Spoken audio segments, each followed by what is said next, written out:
Saudara, memasuki tahun ajaran baru, penjualan seragam sekolah di Kabupaten Pandeglang, Banten meningkat hingga 90% dibandingkan hari biasa. Hal ini dikarenakan tingginya permintaan dari orang tua siswa. Tahun ajaran baru 2024-2025 menjadi berkah bagi pedagang seragam sekolah di Pasar Tradisional Badak, Kabupaten Pandeglang, Banten.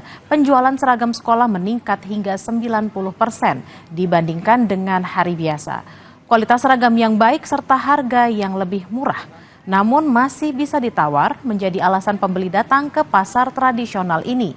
Selain seragam sekolah, para pedagang juga kebanjiran permintaan aksesoris sekolah lainnya seperti topi, kaos kaki, dasi, hingga ikat pinggang. Peningkatan sangat lumayan peningkatan. Berapa persen sih Pak, kalau ajaran baru itu sekitar 90%-an. 90% dibandingkan hari-hari biasa. Iya, lagi rame Pak ya. Selalu dibutuhkan. Karena di sini jualnya agak semaksimal mungkin agak murah. Informasi usai jeda, Saudara. Kloter 10 jamaah haji debarkasi Solo mengalami keterlambatan dan perubahan jadwal penerbangan dari Arab Saudi menuju tanah air. Keterlambatan tersebut dikarenakan slot penerbangan di Arab Saudi penuh.